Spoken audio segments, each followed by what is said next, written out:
Welcome to your home for Positive Talk. My name is Mr. Positive Live. We're on YouTube at Mr. Positive Live. Today, we're talking about impersonator scams here on a Scammer Alert episode. Again, it seems too good to be true, but a lot of impersonator scams are becoming more common tactics that con artists are using in 2025. Now, if it seems to be like a job scam or, an utility scam, scammers pretending to be from your local power company, cable company. Today, we're going to talk about what you need to look out for, the red flags, things like that. Now, you also see a lot of these scams on, social media apps like TikTok, Facebook, YouTube. You've seen scammers trying to take over people's YouTube accounts. Facebook, where you have people making fake accounts pretending to be celebrities. You go in, you talk about a celebrity, say, hey, you got a beautiful photo. Then some con artist pretends to be that scammer, and they try to follow you. And people do fall for that one because it's fairly common. If you have a singer you might like, or an actress you might like, or an actor, that one's very common. And a lot of people end up falling victim to those types of scams. We'll talk about that today as well. And those job scams, pretending to, get desperate, you're looking for work. A lot of people fall for those types of scams as well. That's all coming up today here on Positive Talk Daily. Someone trying to steal your identity, pretending to be a family member. Let's talk about it right now on Positive Talk. Welcome to a new episode of Positive Talk Daily. My name is Mr. Positive. We're on YouTube at Mr. Positive Live. Click on the bell icon, get notified when I go live or post new videos. Today on Positive Talk Daily, to another Scammer Alert video. We're talking about impersonator scams. These are going on left and right here in 2025. If it's on a dating app, if a scammer is pretending to be a celebrity, you always see that on social media like Instagram and Facebook. The main thing is, what are the red flags of an impersonator scam? They can also pretend to be businesses, organizations, you name it, charities. Impersonating scams are an all-time high, and you got to know what to look for, especially the red flags. And today on Positive Talk Daily, we're going to talk about that. Now, again, our videos for scammer information is doing very well. We appreciate people tuning into those videos. We're getting plenty of likes as well. Go and subscribe to our YouTube page today. More great topics like this coming soon from Mr. Positive Live. Now, look for pressure tactics, immediate requests for unusual payment methods like gift cards or wire transfers, demands for personal information like passwords, security pins. Other signs include poor grammar, again, too good to be true offers, communication that seems to come from legitimate sources, that doesn't seem to be coming from legitimate sources. Now, like say, take a job instance. There's a lot of these scammers, con artists, that will post job listings on sites like Craigslist, Indeed, and they pretend to be legit organizations. And they post a phony job listing on these applications, on these apps, pretending to be organizations that are looking to hire people from home, work from home type of scams. And what they'll do is normally send you a fake check. They want your personal information. So basically, any job place asking for financial information from you, social security numbers, security pins, if they're asking for documents like licenses and stuff like that, you got to back off. That's a red flag right there. Anybody they'll send you a check in the mail. Usually their goal is to get you to cash that check, put it into your savings account, take that money out, send it back to them immediately, and then you're stuck paying the bill. And then you bounce, and then you owe money, and you could go to jail. I mean, this is real security crimes going on here in 2025, so you got to know what to look for. Again, they're going to pretend to be banks as well. Now, what a lot of these scammers try to do is they pretend to be celebrities, like I said, organizations, businesses, maybe a family member. Mainly targeting celebrities. You see this a lot on social media like Facebook and Instagram, where let's say you have or you follow a celebrity, let's say it's an actress, actor, singer, and you comment, say, oh, a nice photo, you know what I mean? And all of a sudden you get like a message back, a like, and it looks to be like the real actress, but it says like a private page or fan page. It's usually a scammer pretending to be that celebrity. and they'll usually have low number of followers and things like that.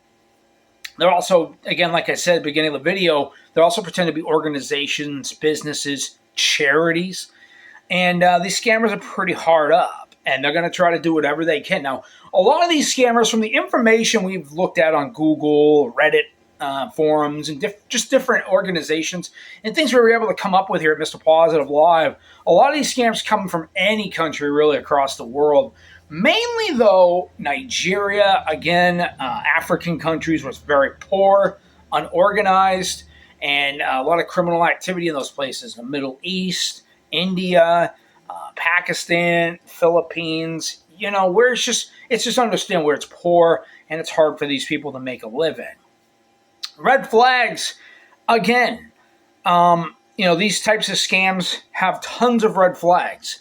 Number one, urgency and threats. Scammers create a sense of urgency to pressure you into acting quickly and using threats or of arrest. They may pretend to be we see this a lot, they pretend to be from the Social Security Administration, the DEA, they pretend to be from Drug Enforcement, saying you owe money or something. Sometimes they'll even pretend to make fake accounts, follow you on Facebook and Instagram, pretend to be in the cops or something, saying you owe money.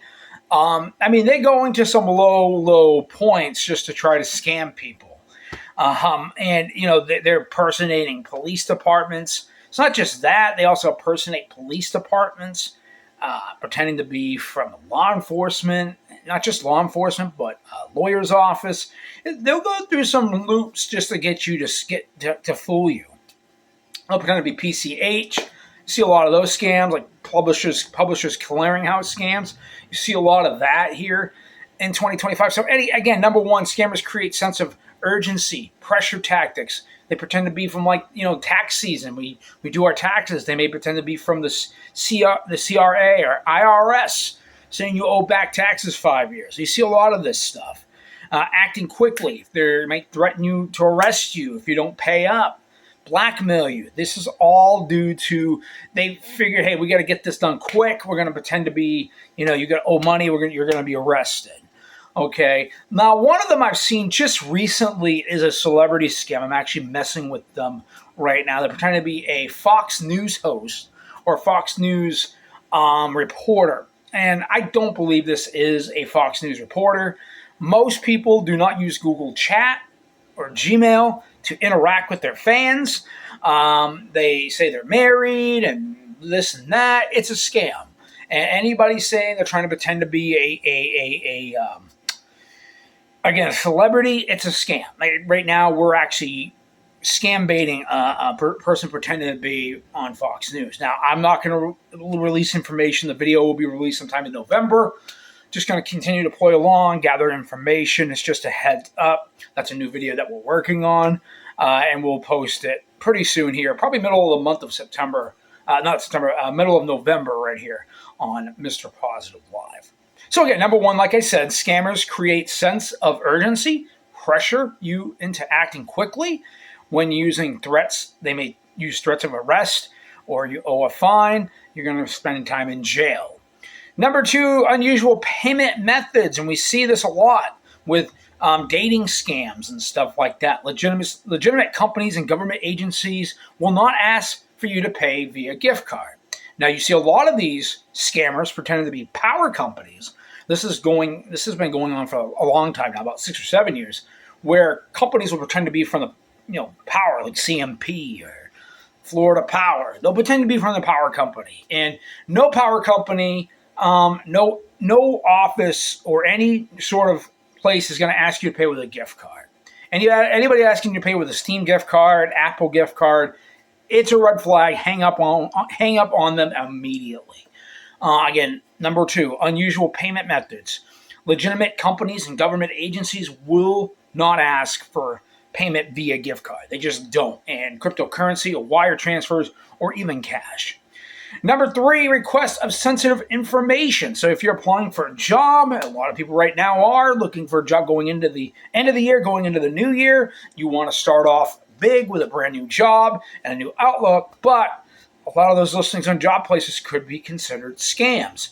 Again, Any company asking for requests of sensitive information, never provide personal financial information like social security numbers, passwords, sensitive PINs, or one-time passcodes so they can go in and change your email. Got a lot of scammers pretending to be from Spectrum, Comcast, Xfinity. These are mostly call centers located in India, pretending to be from the cable company. What they're doing is trying to buy phones in your account. By basically what they do is they call you requesting, they pretend to be from, Spectrum or Xfinity or Comcast. Call you up, say, yeah, there's been some suspicious information on your account. We can go in and change that, or you owe money. Or a lot of times they pretend it's a deal. They're going to get you a deal to lower your bill. And what they do is they ask for your information. So what happens is they request you to send them a PIN. That PIN sends to your number. Then they can go in and change your password. Then you're locked out of your account. And basically they can do whatever they want. They can open a phone in your name. They can do whatever. So just be aware of that. So again, never provide personal information, financial information, social security numbers, PINs, or one-time passcodes to unsolicited callers and emailers. Number 4, too good to be true offers. Be skeptical of offers that seem too good to be true, such as winning lotteries, PCH scams. You see this a lot. Grant scams, where they offer you a grant of like $6,000 or $7,000 or $10,000, which sounds too good to be true. And if you have to pay a fee up front, it's a scam. It just is. Number 5, poor communication. Look for poor grammars, spelling errors, awkward phasing of emails, and blurred like logos and photos, things like that. If it seems too good to be true, it probably is. If it's a phishing email or something like that in your spam folder, never click on it. Don't click on any suspicious links, because you never know if that's going to give those scammers access to your computer, open your webcam, that sort of thing. Number 6, impersonator tactics.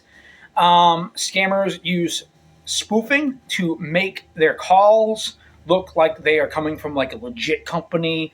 Like I said, there was CMP, companies out there pretending to be from CMP, cable companies, things like that. Government agencies, they'll spoof the phone number. They'll go as far as doing what they got to do, pretend to be a police department, whatever. That's how desperate these scammers are. Number 7, requesting to transfer money to insecured areas.